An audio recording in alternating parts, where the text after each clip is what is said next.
Locals and tourists wore high boots to wade into the flooded streets of Venice this week. They still shopped and sat down in restaurants as business owners tried to bail and pump the water out.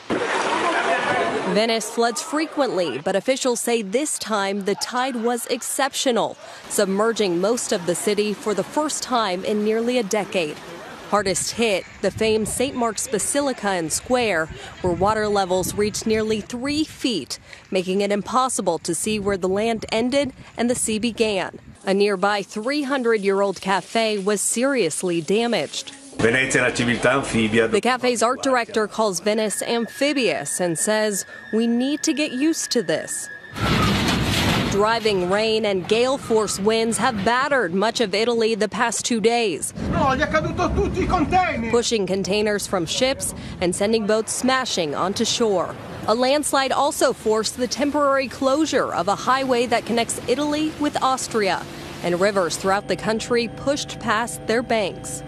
Gwen Baumgardner, CBS News. And now to Climate Watch, and once again, the news is not good. New research finds the Earth's oceans are absorbing much more heat than previously thought, and this suggests that even faster rates of global warming are in our future. According to a study published Wednesday in the journal Nature, the Earth's oceans have absorbed nearly 60% more heat over the last 25 years than we previously thought.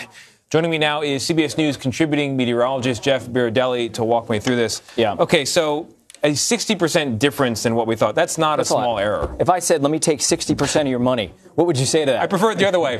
Good Right. news, you have 60% more money in your bank account. That is nice. Yeah, that's a huge amount. Missing 60% of heat for the last 25 years. That's a big deal. But scientists are now going to have to do their due diligence and check the math on this and check the methods and make sure it stands up. I mean, it's a peer-reviewed study. It's done by some of the best institutions in the world.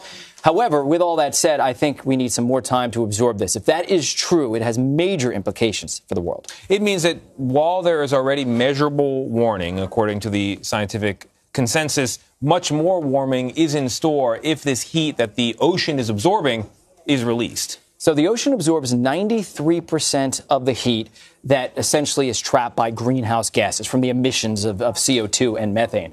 And it gets trapped in the ocean. At some point, the ocean is going to release that. And it already is releasing that in ways, shapes, and forms, if you will. Stronger hurricanes, more intense precipitation, more intense rainfall, bigger floods. So there's a lot of reasons why this is a big problem. And it is going to be released eventually. A lot of it is stored in the oceans right now. And that's the reason why we're not feeling this intense heat in the atmosphere, right? That's because the oceans are kind of buffering it right now. Where are we on the global goal of keeping warming within 2 degrees? So the latest report, which was the Special Report 15 from the IPCC, came out a few weeks ago, basically said that we need to reduce CO2 emissions by 50% by the year 2030. That's only 12 years from now. I mean, it's a virtually impossible feat.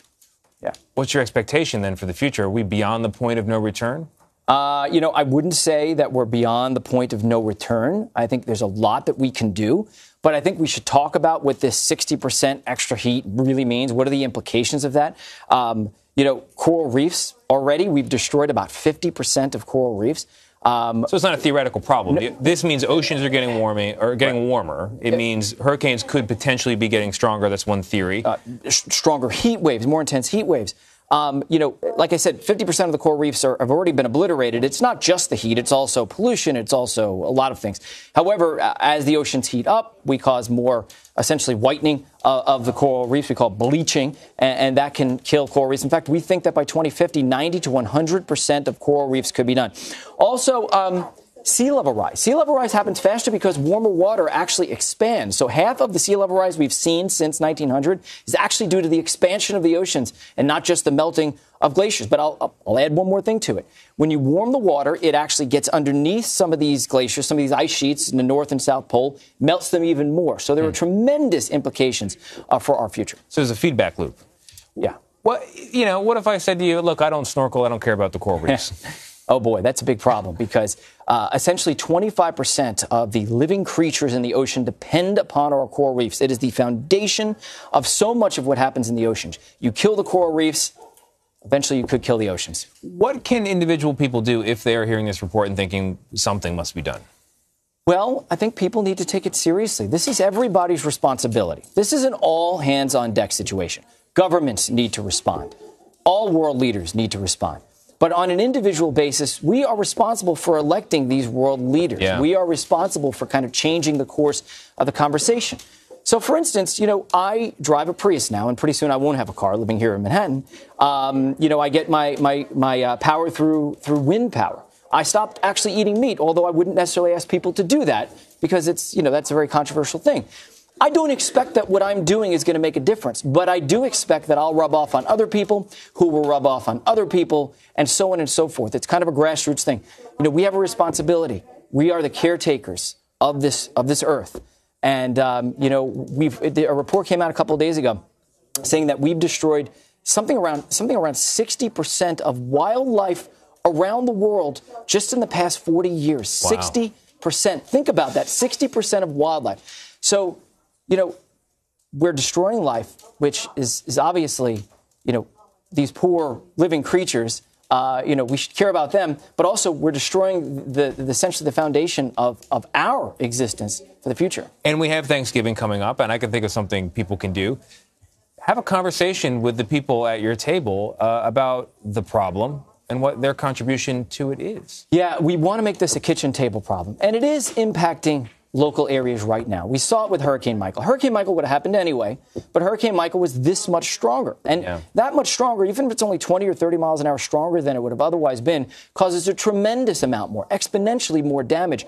We're seeing the impacts, more floods, more economic damages. It's happening right now. It's happening in our local community. And unfortunately, we're going to have to solve it ourselves. Yes, technology could help. You think so? But of course, we're going to technological bailout. Someone's going to solve it for us. Well, that'll be part of the solution, but it's an all hands on deck. It's political, it's social, it's us, it's technology. It's literally throw the kitchen sink in a thoughtful way at this problem. That's what we need. Yeah. Jeff Beardelli, meteorologist. Thank you very much. Yeah. In Health Watch, the U.S. Department of Health and Human Services released the final results of what experts call the world's largest and most costly experiment. The National Toxicology Program conducted a 2-year study on rodents to link cell phone use to cancer. The program exposed rats to radiation at 900 megahertz for 9 hours a day. And the scientists say that they do see a connection between radio frequency radiation and tumors in rats that were tested. But they also caution that the levels and durations of exposure the rats experience is much, much higher than what people typically encounter. Rival forces have agreed to participate in general elections in war-torn Libya. But with the December vote now looming, the UN has highlighted the rise in terror attacks across the country. Just in October alone, 8 people were killed in such incidents. The elections in December are seen as an opportunity for the country to move towards reconciliation. Now, RT host Afshin Rattansi spoke to presidential candidate Dr. Arif Nated. You can watch the full interview a bit later on our channel. When the international community recognizes the parliament as the only legitimate legislature, but simultaneously recognizing a presidential council and its government that are not recognized by the parliament, when you recognize both simultaneously, you're actually inadvertently or advertently driving a wedge between East and West and trying to divide Libya. I myself have come to Moscow to urge Moscow to stay committed, to stay involved in the Libyan file. We should not be left to other countries who are trying to monopolize the Libyan file. We need national reconciliation. The social fabric of Libya has been ruptured and quite wounded. The population has been traumatized. There have been killings this week. How strong is ISIS-Daesh in Libya? Unfortunately, they have scattered and they are all over the country, especially in the south and the center of the country as well.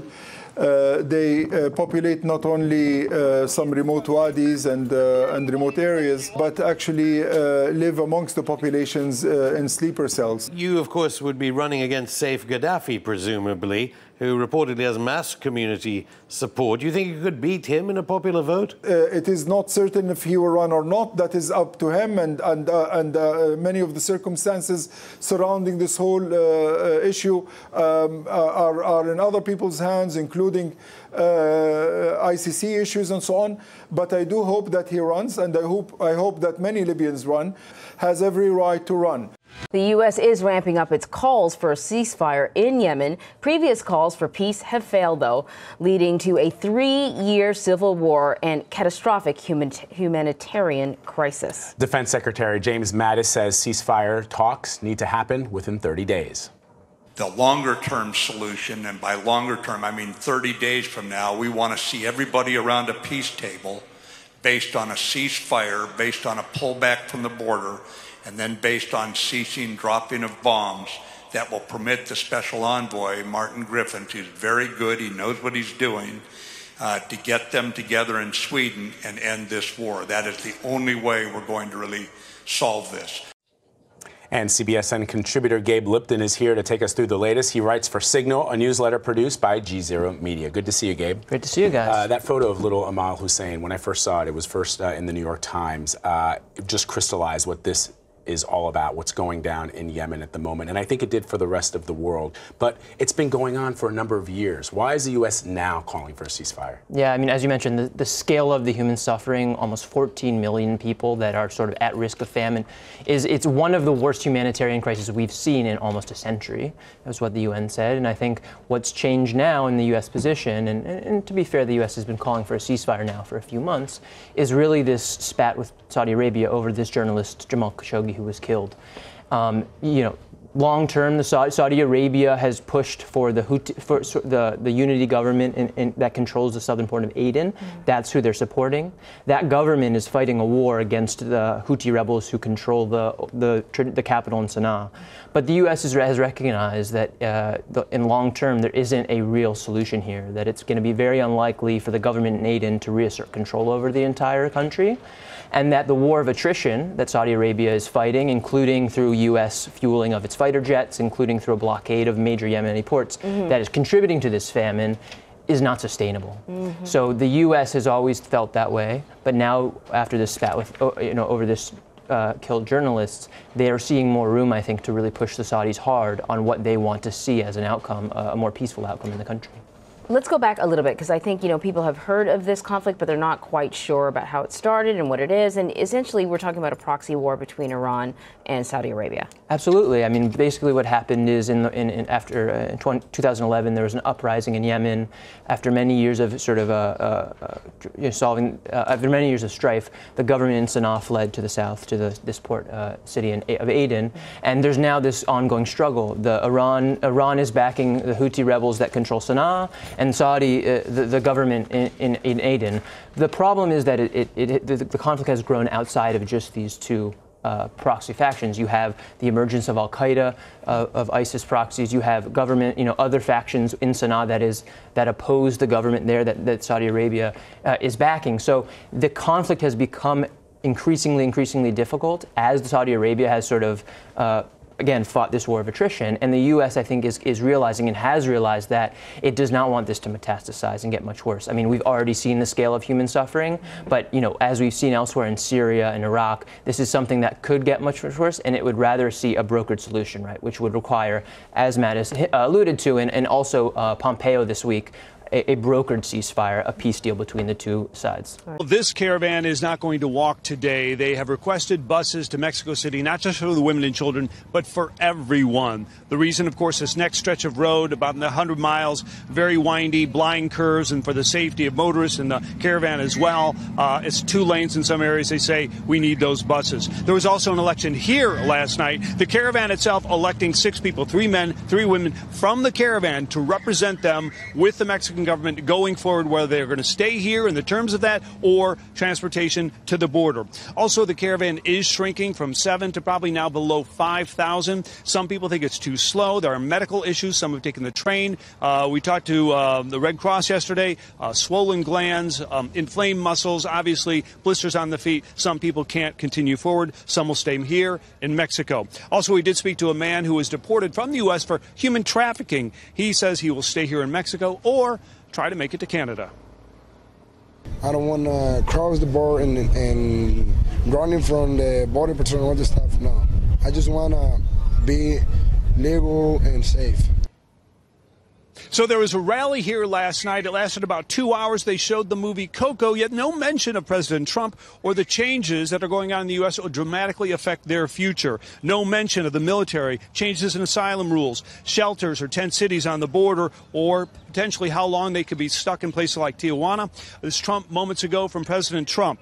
Quote, many more troops coming. We will not let these caravans, which are also made up of very bad thugs and gang members, into the U.S. Our border is sacred, must come in legally, turn around. That information is not being shared with them. Also, Bill, you mentioned other caravans. Indeed, there is one right now in Tapachula where we were 10 days ago, about 2,000. There's another caravan on the Guatemala-Mexican border on the south side in Tucunaman, about 2,000. And finally, that caravan is waiting for a third coming up through El Salvador. So, Bill, the way it is here, I want to share with you very quickly a comment I just got from 2 Honduran immigrants who were leaving town. They said it's just very stressful in here, fights over food. This area is kind of like a public bathroom. It stinks. But they said, of course, President Trump has to say that. If he said he was letting us in, all of Honduras would come to the U.S. The president said Wednesday he's prepared to deploy up to 15,000 troops to the U.S.-Mexico border. He's been making daily comments and tweets about a caravan of thousands of Central American migrants making their way through Mexico toward the U.S. Now, this group is weeks away from the border, we should point out. Right now, they are about 1,000 miles from the nearest port of entry, most of them traveling on foot. However, the president said Wednesday he's not holding back or taking any risks. As far as the caravan is concerned, our military is out. We have about 5,008. We'll go up to anywhere between 10 and 15,000 military personnel on top of Border Patrol, ICE, and everybody else at the border. Nobody's coming in. We're not allowing people to come in. Now, if the U.S. deployed 15,000 troops, it would roughly mirror the American presence in another country, Afghanistan. The president is doubling down on his immigration stance just a week before the midterms. He denied trying to scare voters before Election Day. Zeke Miller joins me now from Washington to calm us all down. He's a White House correspondent for the Associated Press and CBSN political contributor. Zeke, how calm are you? The caravan, weeks away from the U.S. What do we know about this latest call by the president? And what would this many troops, 15,000, what would they do once they arrive at the border? Those are all really good questions. First of all, the caravan is not an imminent threat to the United States by any stretch. It is weeks away from hitting the southern border. But even if it got to the border, how big of a threat is it? Exactly. We have reporters. A lot of news organizations have reports of them. There are a lot of women and children there. Yes, there are some incidents of some violence, isolated scuffles with Mexican police and authorities there as they made their way up. And so the president, when he says that there are some instances of violence, yeah, there are a few isolated incidents. But talking to our reporters on the ground there, by and large, this seems to be fairly peaceful. The people, the majority of the folks who are walking their way toward the United States want to enter the United States because they're looking for a better life. There, they can claim asylum or they can cross potentially into the United States illegally. That's sort of what the president is warning on, that latter option there. He seems to be ignoring the first. And that's the first part, sending up to 15,000 U.S. troops to the southern border, as you pointed out, would eclipse the U.S. presence in Afghanistan, would be many multiples of the U.S. deployment countering ISIS in the Middle East right now. And those troops, many of them would not be armed. They'd be in a support and engineering logistics capacity. Legally, they can't do a lot more than pitch tents and work in a support role. Exactly. They can fly drones, they can fly helicopters, drive some trucks, move things around. Sounds fun.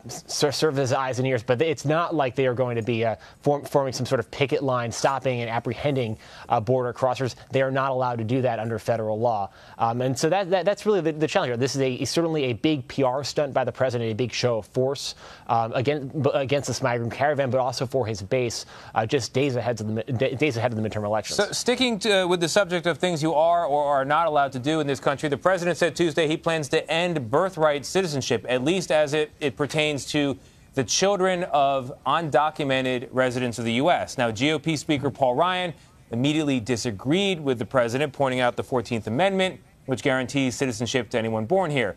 How have other Republicans responded? It's pretty mixed. There are Republican lawmakers who are on record saying that this is like Marco Rubio, who say this is a defining characteristic of what makes the United States great and has contributed over decades and the last century and a half toward the great diversity that our country enjoys. There are other Republicans who say that it is essentially a weakness, that it leads to long-term demographic issues. That is not necessarily a majority opinion within the Republican Party.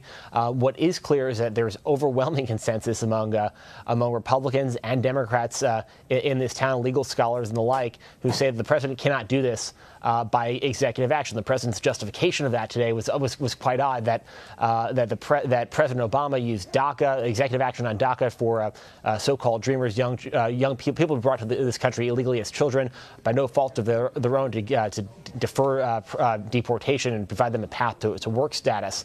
And that was something that many Republican attorneys general sued, and President Donald Trump's own Justice Department argued was unconstitutional and overstepping of the president's bounds. So that's the justification that Donald Trump is doing. So executive action is bad when President Obama does it, but from President Donald Trump's perspective, when he wants to alter the Constitution essentially by executive action, that is something he can do. It is a very complicated, sort of self-serving in a lot of sense, but politically expedient argument by the president.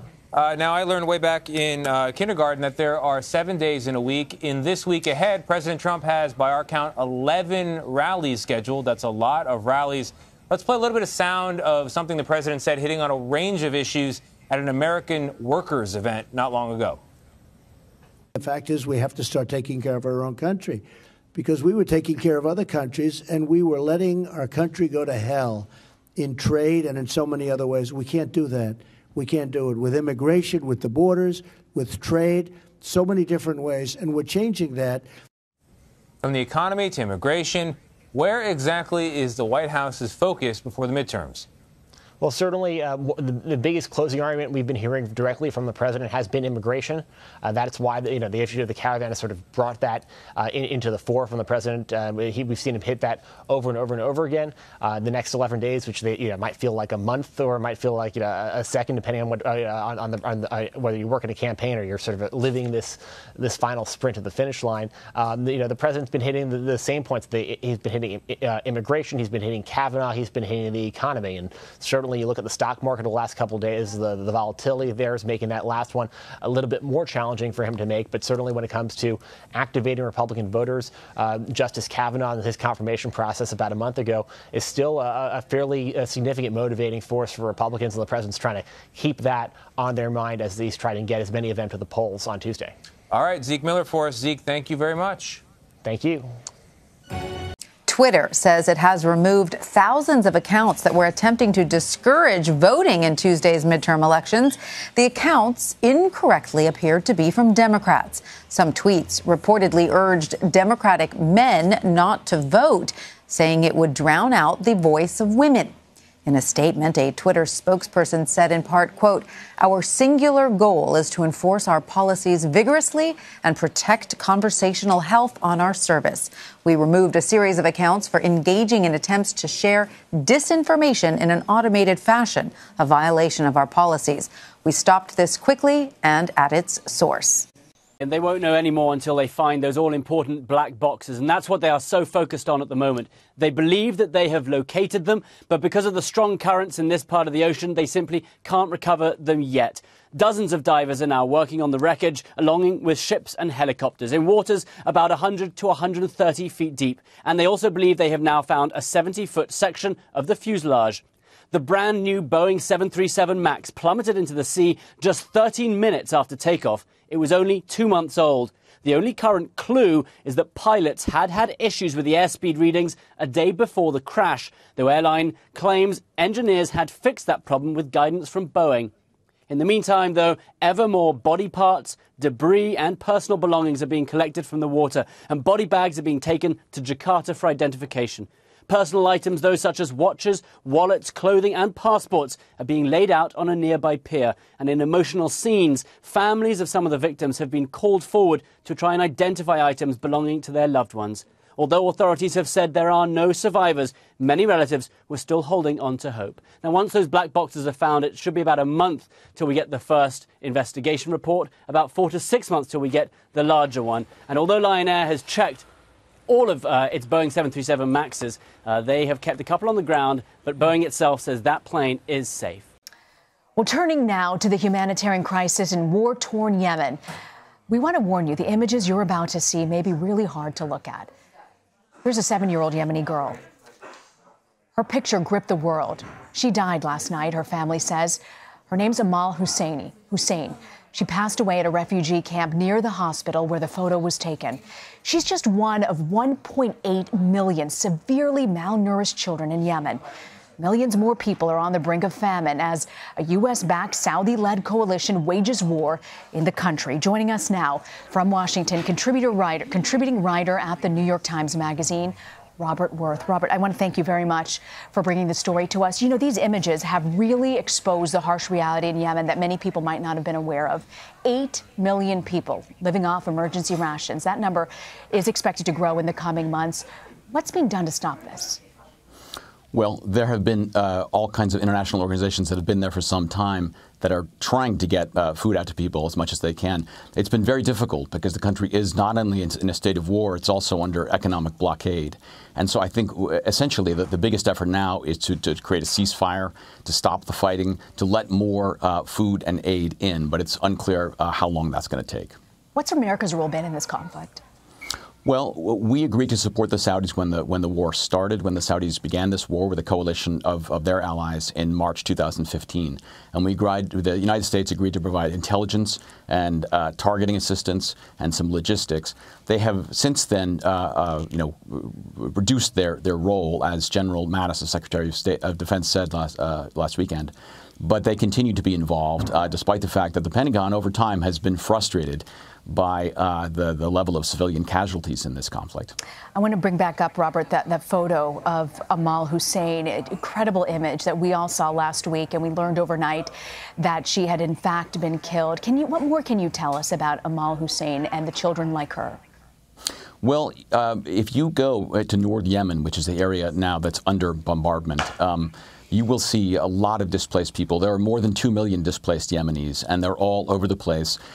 Most of Yemen's pre-war hospitals and clinics are now out of order because of intense shortages in the country and because of fewer and fewer medical personnel. So if you go to a hospital, as I did in several of these places up north, you will see so many children in states of starvation and of malnutrition. It's an appalling and very difficult thing to see. Why do you think it is, Robert, that they haven't declared this actually a famine area? Well, there are some areas that clearly are in a state of famine. I mean, for one thing, it's very, very difficult to get accurate information out of Yemen. It's more inaccessible, for instance, than the Syria conflict was. 1, 2. David Mazie was paralyzed for 7 years until one of Switzerland's leading neurosurgeons gave him a spinal implant that changed his life. Here he is training with it a year ago. When the device is turned off, he can't move. When it's on, he continues to walk. This little device that is an impulse generator is giving impulses to the electrode that is located on the spinal cord. Stim on. David can control the stimulation remotely through his watch. When it's on, he's able to walk more than half a mile. I think you got to try to do the impossible to make the possible possible. And I think we're doing that, and it feels good. Nerves in the spinal cord send signals from the brain to the legs. In someone who's paralyzed, there's usually a small signal, but it's too weak to create movement. The implant boosts the signal, activating muscles in the legs. The scientist who developed the technique says the implant even seems to help repair damaged nerves. Nerve fibers are growing again, so that they are reconnected the brain to the spinal cord. Doctors are working to make the stimulation more comfortable for patients like David so they can keep the device active all the time. While this research shows paralysis can be reversed to some degree, the question remains, by how much? Tina Kraus, CBS News.